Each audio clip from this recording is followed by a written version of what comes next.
right, good afternoon, everyone. Just a few things at the top here, and then we'll get right to your questions.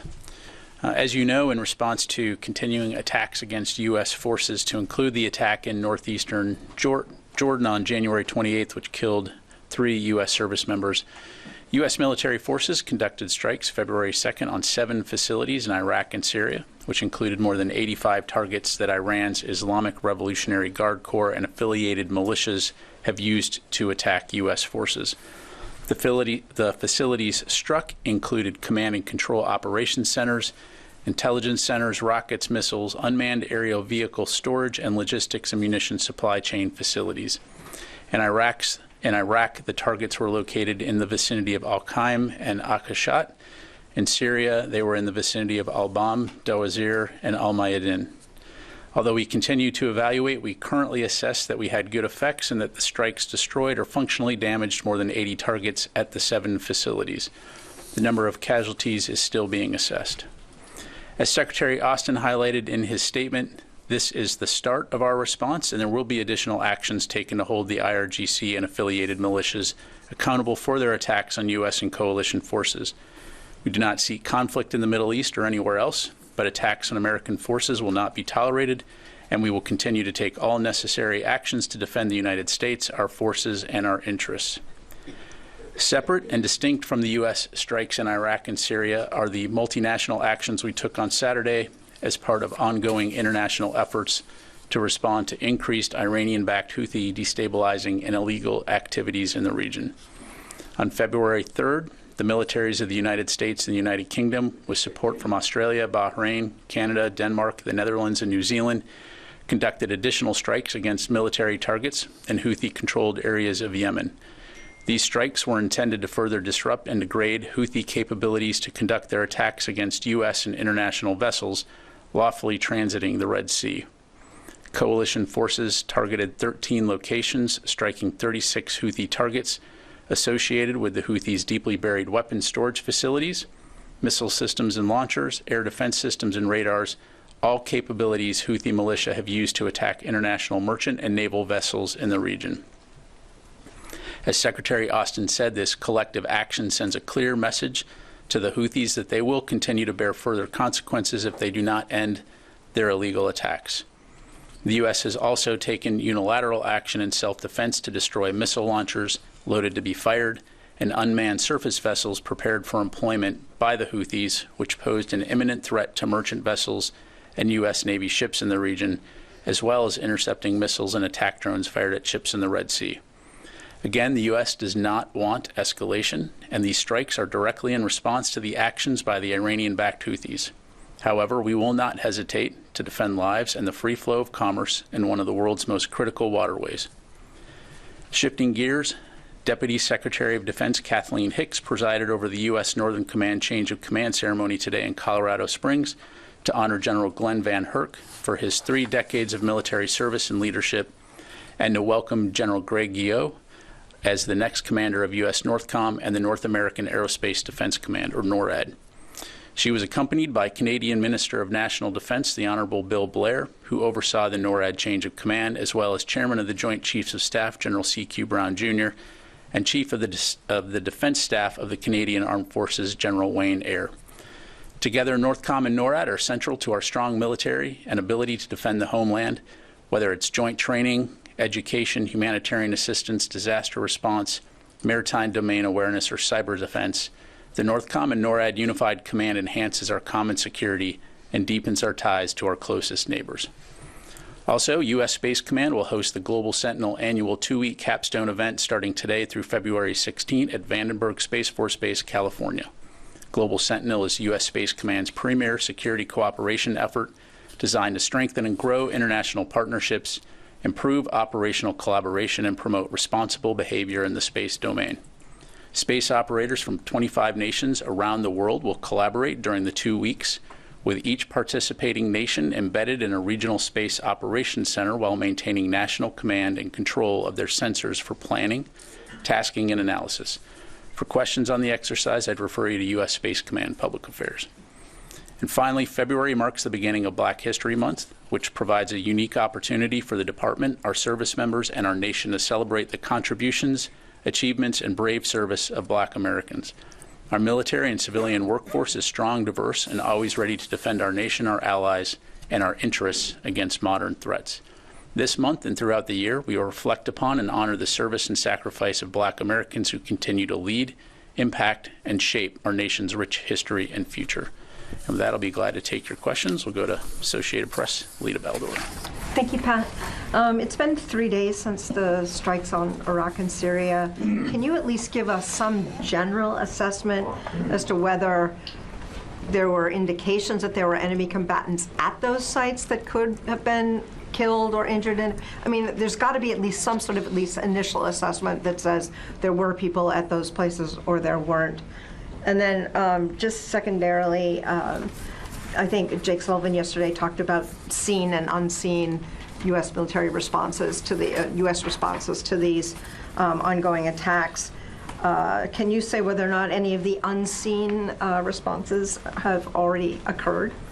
Thanks, Lita. On your first question, I don't want to get ahead of Central Command's assessment. I think it is fair to conclude that there likely were casualties associated with these strikes. But to ensure that we're providing accurate information, we need to allow time for Central Command to continue to conduct its assessment. And certainly we'll keep you updated as we have new information to provide on that front. As it relates to actions that we're taking, again, I'm not going to have anything to provide for you beyond what we've put out in our statements. And then were any of these attempts to get HVTs in any of those locations that you think may or may not have been successful? Lita, what I would tell you is that what we put out in our press releases is what I have to provide on that front. Jen. Pat, there have been 3 attacks by Iranian proxy forces in Syria since Friday. You say that the assessment is that the strikes on Friday night had good effects. How can you say that when there's 3 more attacks? What will the response be? And are the troops at those bases, those outposts, allowed to leave the base and to pursue those who are firing rockets and drones at the bases? Yeah, so a couple of things, Jennifer. So first of all, on your last comment, our forces will always maintain the inherent right of self-defense. So if they need to take appropriate actions to defend themselves, they will, and you've seen us do that in the past. In terms of attacks in Iraq and Syria since we took these strikes on Friday, I'm actually only tracking 2 incidents. There was one attack on Saturday, February the 3rd. That was 2 rockets that were fired at MSS Euphrates in Syria with no injuries or damage reported. And then I'm aware of one yesterday, February 4th. This was a one-way attack drone that landed several kilometers from MSS Green Village, also in Syria. Again, no reported U.S. injuries or damage to those facilities. Again, the strikes that we took on Friday were in response, as I highlighted in my topper, to the attacks on U.S. forces at Jordan. And again, we'll take necessary action to defend our forces. But Pat, I believe that there was a 3rd strike that killed 6 SDF Kurdish fighters. I think the one you're referring to is the latter one that I highlighted. And I am aware of those reports of Syria Democratic Forces killed in that strike. But I'd have to refer you to them to talk about that. It was not on a base where U.S. forces were. It was in the vicinity of Green Village. Let me go to Dan. I'll come to Carla. Could you tell us, in the Red Sea, does Iran continue to supply weapons and intelligence to the Houthi forces in Yemen? So, Dan, I don't have any specific intelligence to read out to you here, nor would I, other than to say that we know that Iran, of course, provides resources to the Houthis to include training, funding, equipment. And so, again, and they're not the only ones, right? I mean, they have proxies throughout the Middle East. Again, we recognize that, and we're going to continue to call on Iran to cease supporting these types of actions that we're seeing from proxies. And again, we'll continue to take appropriate action to protect our forces. Related to that, there was a ship called the Bishad, I'm sure you've heard of it, in the Red Sea, and Iran issued a warning saying the U.S. should not target this ship they claim it's a counter-piracy mission ship, but it's widely believed that is actually a spy ship, effectively providing electronic intelligence to the Houthis to help them spot targets. Is that a target that's off limits? So first of all, I'm not aware of the U.S. targeting the Bashad. We are very well aware of the Bashad. As you've heard NavCent talk about before, it's pretty standard for Iran to have a ship in the Red Sea conducting operations, as you've highlighted, so that in and of itself is not unusual. And again, we're there, again, to support freedom of navigation, to work with the international community to ensure that vessels can safely transit this waterway. We are not there to seek confrontation or war with Iran. But if our forces are threatened, we will take appropriate action. I'm sorry, let me go to Carla and I'll come to you, Tom. A few follow-ups. I am aware of a single rocket attack that happened today in Syria, MSS Euphrates. If you could take that to confirm that to us following this briefing, I would greatly appreciate it. I want to follow up on Jen's question about the attack at Omar oil field. How close were U.S. forces? Were there any U.S. forces that were with the SDF when they came under attack? Yeah, I think I answered that. So I'm not aware of any U.S. forces that were with the SDF at the time. And this was this one-way attack drone landed several kilometers from Green Village. Okay, and then is it safe to say that at this point no militant commanders were killed in any of the strikes over the weekend in Iraq and Syria? I know you're still doing an assessment, but kind of following up. Carla, again, I don't have any information to corroborate that, but again, we're continuing to assess. Okay, and then finally, with the two self-defense strikes that happened in Yemen, where there were anti-ship missiles ready to launch, with the 3 attacks or 2 attacks, we're clearing that up, in Syria since the attacks in Iraq and Syria that the U.S. conducted. I'm sorry. Yeah, that's a lot. Stream share. That's 5 attacks. Is it safe to say that... Are you talking about Iraq and Syria or Yemen? All of them. Is it safe to say that deterrence against Iranian-backed proxies in Yemen and Iraq and Syria is not working at this point? Because there were 2 rounds of strikes, and both of those proxy sets are still striking American forces, or still trying to strike American forces in international shipping lanes. Okay, so as it relates to Iraq and Syria, again, I'll just allow me to take a step back here. Again, our forces are there to conduct the Defeat ISIS mission. If our forces are attacked, we will, and in this case, when our forces were killed, we will take appropriate and necessary action. And as I highlighted in my topper, our responses are not complete. Again, I'm not going to telegraph or discuss what that may be, other than we'll conduct that at a time and place of our choosing. That is our focus. When it comes to the Red Sea, our focus is on working with international allies and partners to ensure that mariners can transit the Red Sea safely. Our focus when it comes to striking Houthi targets is to disrupt and degrade their capabilities. We don't seek an escalation with the Houthis. We're not at war with the Houthis. We're not seeking to go to war with the Houthis. But if they continue the attacks, we will continue to disrupt and degrade their capabilities. So they have capability. It would not be surprising to anyone if they attempt to conduct attacks in the future, but when they do, again, we'll take appropriate action, as we have been doing. And when we see an imminent threat to mariners, we will also take appropriate action, as in the case of the self-defense strikes. Let me go to Tom, then I'll come. Yeah, I need to get to some other questions. You hit 13 locations, 36 targets. 5 hours later, the Houthis fired a missile, and then more followed the following day. So what does that say about the effectiveness of U.S. strikes? And what are the consequences? Because they're already firing after your efforts. Yeah, well, the Houthis live in the same physical plane that we do, and they have a finite amount of capability. And the question is, how much of that capability do they want to sacrifice to a doomed cause? Because, again, we'll continue to diminish and disrupt that capability in the sake of working with international allies and partners to ensure that mariners can safely transit. They don't see it as a doomed cause because they're still striking. Well, I'll leave that to the Houthis to address. But again, they do have a finite amount of capability, and how much do they want to continue to sacrifice that capability for the sake of achieving something which ultimately will fail. Let me go to Missy. Hi, thanks, Pat. I have two process requests and then a question. On the process, is it possible to, CENTCOM has been putting out the report, the Houthi attacks when they do their, but we haven't got, unless I'm missing it, we're not getting the same for the Iraq-Syria requests regularly, attacks by militants and American personnel or facilities in Iraq and Syria. It would be great if we could get the same on that. And also just a request again to see if we can get on the strikes on Yemen and then on Iraq and Syria, just get in the vicinity of locations, because that makes it a lot easier for us to cross-check stuff that we're hearing from the region. And then my question for you is, can you talk a little bit about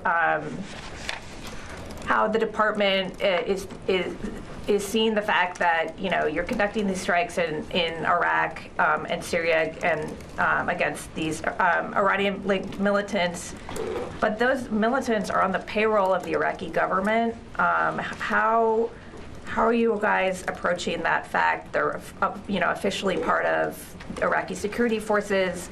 Some of the sites that you're hitting are described as joint facilities that are used by these, officially, again, part of the Iraqi security forces. How are you all thinking about that? And what's the dialogue with the Iraqi government about that? Obviously, they've made their unhappiness known. Yeah.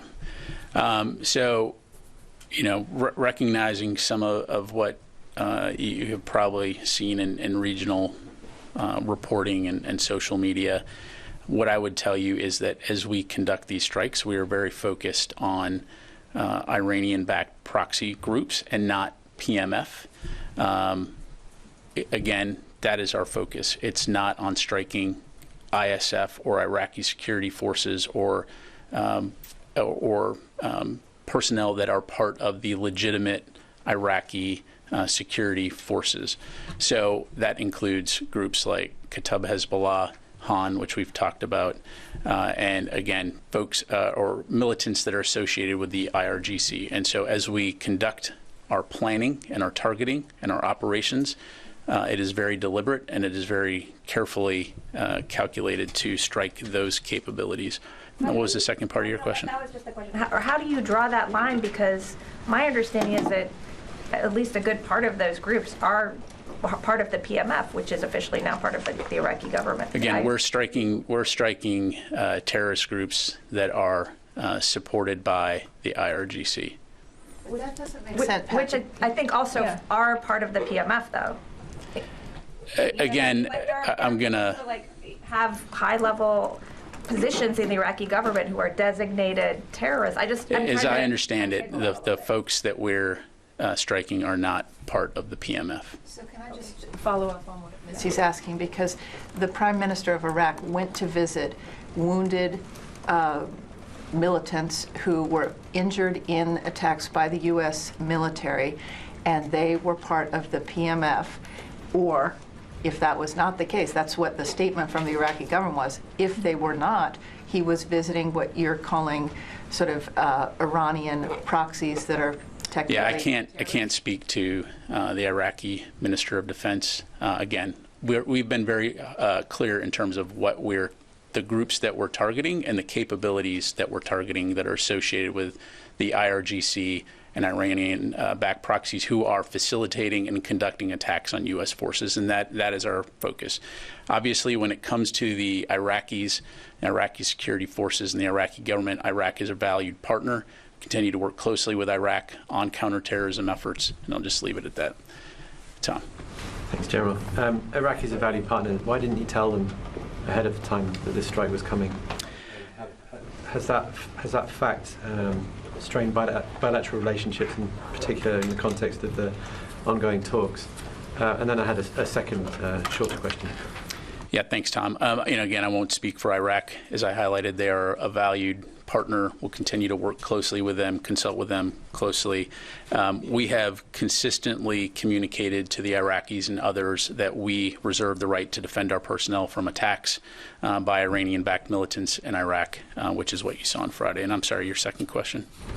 Yeah, just going back to the Friday strikes, and I know that we were told that most of the capability came from B-1 bombers from the US. Were there any jets launched from the Middle East? Was it all from the US? No, there were U.S. fighter aircraft that participated from within the U.S. Central Command area of responsibility, but for both operation security reasons and diplomatic reasons, I'm just not able to go into more detail. Thanks. Yes, sir. Yeah, staying on Iraq, the Iraqi government talking about that you targeted the Iraqi security forces. This is what they say. So, and they summoned the U.S. ambassador in Baghdad and gave a letter in protest of that attack. So also they say that there were attacks on the residential buildings and citizens' property, and casualties were civilians included. So based on your initial assessment, have you targeted any residential buildings and citizens' property, and also were any civilians killed in the attacks? So again, I'm not going to speak for the Iraqi government. I think we've been very clear in terms of what we targeted, and these were facilities that have been used or are being used by the IRGC and affiliated militias to attack U.S. forces. And I spelled out very specifically what we targeted: command and control operations centers, intelligence centers, rockets, missiles, unmanned aerial vehicle storage and logistics and munition supply chain facilities. And so, again, our focus here is on attacking capability that have been used by these groups. And today there were a meeting between the Assistant Secretary of Defense for International Security Affairs with a delegation from Iraqi Kurdistan. So have you touched that issue with them, and what was the main discussion of that meeting? Yeah, I just don't have any insight to provide on that, sir. Thank you, General. You just touched on, but your strikes in Iraq result in anger and condemnation by the Iraqi government. So the secretary or any guys from the Department of State talk to Iraqi officials and your counterparts in Iraq? Yeah, I can't speak for State Department. I'd refer you to them. Obviously, you know, we have a U.S. embassy there. I'd refer you to State to talk about that. And again, look, you know, Iraq, as I highlighted, is a valued partner. Our forces have been attacked in Iraq and Syria, and now Jordan, and we've been very clear that we will take necessary and appropriate action to respond, and we will continue to protect our forces. Let me go to the phone here. J.J. Green, WTOP. Yeah, General, thank you for this. Considering how the Houthis and the Islamic resistance umbrella groups have been responding to the strikes that the U.S. has launched in response not just to what took place in Jordan, but in response to what's been happening in the Red Sea and other places. How are these continued attacks impacting the U.S. plans to launch strikes? We've been hearing that there isn't a wider conflict. You don't want one, but it looks as though they're trying to push that towards push everything towards a conflict, a wider conflict. Yeah, thanks, JJ. Well, I mean, I think you're right in the sense that we do see these groups attempting to exploit tensions in the Middle East to serve various ends. In the case of Iraq and Syria, as I've highlighted before, we know that these groups have a stated goal of compelling the United States to leave the region. Again, U.S. forces in Iraq at the invitation of the government of Iraq, and our forces in Syria, both of our, in both locations, were there to support the lasting defeat of ISIS, and that will continue to be the focus. In the Red Sea, we've seen the Houthis continue to conduct strikes against international shipping and naval vessels affecting over 50 nations. And so we have a duty to respond to that and ensure that mariners can safely transit this waterway in the name of freedom of navigation. And so, again, we'll continue to stay focused on that. But it should be very clear that our goal here in both situations is to ensure security and stability in those regions. We're not seeking to escalate, but if our forces are threatened, as I've highlighted, we will respond appropriately. Let me come back into the room. Ashley. I wanted to follow up on the analysis into what happened at Tower 22. Where does that stand? Have you identified a group? how did the drone get in? Yeah, so I'd refer you to CENTCOM for any updates in terms of their review into the attack. As has been highlighted, we know this, according to our intelligence community, the Islamic resistance in Iraq is, the umbrella group is responsible. But again, bears the hallmarks of a group like Kata'ib Hezbollah. But again, that continues to be reviewed. On the counter sort of offensive in Iraq and Syria right now, could you sort of broadly lay out what are the goals and the measures of success? In terms of our response, yeah. So our goal is to conduct the Defeat ISIS mission in a way that's safe and secure for our forces that are in the region. As I've highlighted, if we continue to be attacked, we'll take appropriate action to defend our forces. With the counterattacks coming back, I mean, is that success? Again, we're going to take necessary actions to protect our forces. It's not unusual. I mean, you've been following this for a very long time. Whenever we conduct strikes, it's not unusual to see some type of immediate reaction, whether it's lobbing a mortar into the air just to say they did something. That said, again, it's dangerous and it's provocative and it's destabilizing. So if our forces are threatened, we'll take appropriate action. But to be clear, our goal is not to, okay, game on, let's just do this and go, full-scale war against Iranian proxy groups in Iraq and Syria. That's not what we're there for. We're there to conduct the mission in support of the defeat of ISIS. So, again, I've already highlighted what our focus is. Laura. Thank you. Can you please tell us, did any Iranians die in the attacks on Friday? So, Laura, as I understand it, CENTCOM is continuing to assess, but initial indications are we're not aware of any Iranians killed. But again, we'll continue to analyze, and as we have updates, we'll let you know. Oren? Sorry, second question. The U.S. officials have said there will be more, or the response will be continuing to the attack in Jordan. Are you, the Pentagon, planning for a long-term campaign in Iraq and Syria? So no, as I understand it, that's not the case. But again, I'm not going to get into specifics on what future operations could look like, other than to say they will be at a time and place of our choosing. Oren? You've now conducted 3 joint strikes on Houthi targets with the UK and a growing number of unilateral strikes.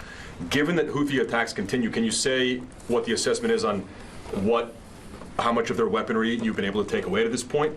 And then just one question, CENTCOM said on Saturday or after the strikes on Yemen that they struck facilities deep underground. Can you say what type of munition was used in that case, and if it's the first time we've seen that? Yeah, thanks, Oren. On your latter question, no, I'm not going to get into the specific weaponeering for our targeting. And then in terms of the degradation of capability, I don't have any statistics to pass along to you today, but certainly understand the interest in that. And as we have that information to provide, we certainly will. All that to say, as you highlighted, the 3 coalition strikes, plus at this point 14 U.S. unilateral strikes in self-defense, all add up to what we believe is degrading a significant amount of capability, again, toward the end of disrupting and degrading their capability to conduct these kinds of attacks. So let me do a couple from the phone here. Howard Altman. Hey, thanks, Pat. Couple of things. Are you tracking any civilian casualties in the strikes from Friday night? And then is the U.S. plussing up or adding troops to Syria from Iraq as these attacks continue? Yeah, thanks, Howard. I'm not aware of any, I don't have anything to announce in terms of force posture changes at this time. And then in terms of civilian casualties, again, CENTCOM continues to assess, and as we have more information to provide, we'll be sure to let you know. Again, as we conducted these strikes, as always, we took significant measures to minimize or mitigate any potential civilian harm. But again, as we have updates, we'll be sure to provide those. Let me go to Heather, USNI. Hi, thanks so much. Just to follow up on the strikes on Yemen, it seems that every time that the U.S. is constantly striking Yemen, and then Yemen or the Houthis then strike back on ships. So is the United States having any effect on deterrence? It seems like the Houthis have come out and said that they're going to continue to do this until Israel stops bombing Gaza. So I guess what is the next steps here with the Houthis? Again, Heather, the focus here is on disrupting and degrading their capabilities to conduct these kinds of attacks. So we do assess that we are having an impact on their capability. Certainly everyone would like to see the Houthis stop these attacks, and we will continue to call on them to stop immediately. But if they don't, we will continue to take appropriate actions to not only defend international shipping and mariners transiting the Red Sea, but also continuing to degrade and disrupt their capabilities. Thank you very much, Phil. In the wake of the January 28th attack on the outpost in Jordan, has the U.S. military taken any steps in particular to improve safety for U.S. troops there or at other bases in the region? Yeah, thanks, Phil. So, broadly speaking, we're always going to take steps to protect our forces. As I'm sure you can appreciate, for operation security reasons, I'm just not able to go into specifics on what that may be, other than to say I can assure you that this is top of mind, not only for the Secretary of Defense, but also for General Carrillo. I'm not asking any specifics. I just asked whether you've done anything.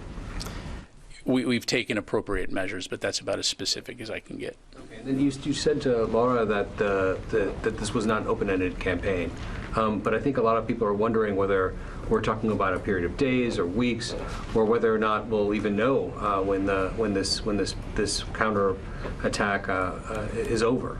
What clarity can you provide? Yeah, again, we've been very clear that we are going to take appropriate action in response to the deaths of 3 of our service members, multiple wounded, and that we hold those accountable. Again, for operation security reasons, I'm just not going to go into timelines or forecast potential actions, again, other than we will conduct those operations in a time and manner of our choosing.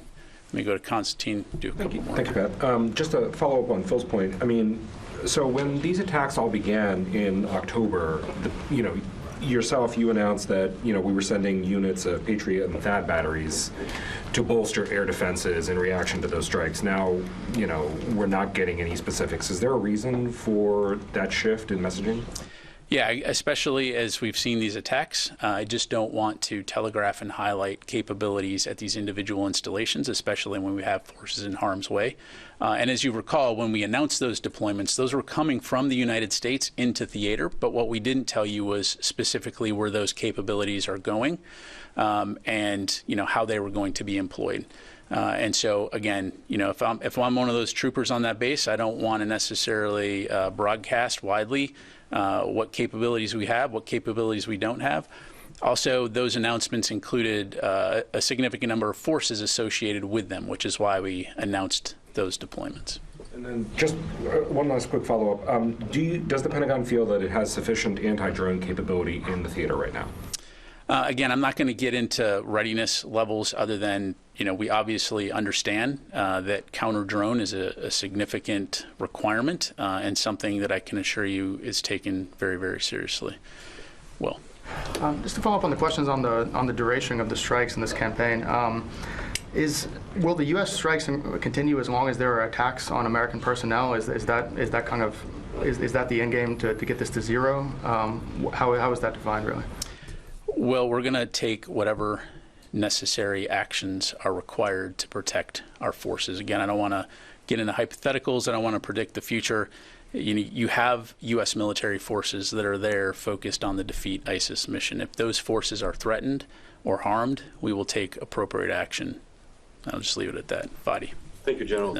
I want to go back to the Iraqi government statement that they put out. They called or described the strikes as act of aggression. They talked about the loss of 16 martyrs, including civilians, and 25 injured, damage to residential buildings and citizens' property. Can you confirm from the podium that no civilian harm occurred in these strikes in Iraq? Yeah, thanks, Fadi. I think I've answered that. We're continuing to assess. We always will take any reports of civilian casualties seriously, and we will provide you updates as it becomes available. At this point, you can't rule out this. Again, CENTCOM's continuing to assess it. And then, so the same statement said the international coalition has become a reason for endangering security and stability. Despite this protest from the Iraqi government and their assertion that what happened on Friday was targeting security forces, the same security forces that the Iraqi prime minister visited in the hospital. And despite the warning that these actions endanger the stability of Iraq, are you saying that the U.S. will continue strikes inside Iraq? Fadi, again, I can't speak for the government of Iraq. I'd refer you to them, obviously. When it comes to our operations and what we targeted and what we struck, I think I've been very clear what that is. And again, I'll emphasize that we greatly value Iraq as a partner. Their security and stability is vital to the broader region, and we'll continue to work closely with our Iraqi partners and continue to consult closely with them. But as we've said before, if our forces are threatened or harmed, we have to take appropriate action, and will take appropriate action going forward. Let me go to Mike, and I'll come to Wafa. Yes, sir. Thanks, Pat. Have you noticed any improvement in the commercial shipping situation in Aden, the Red Sea, since the United States has been conducting these retaliatory strikes against the Houthis? Yeah, Mike, I don't have any data in front of me in terms of commercial shipping rates. I'm sure that, commercial firms could provide that.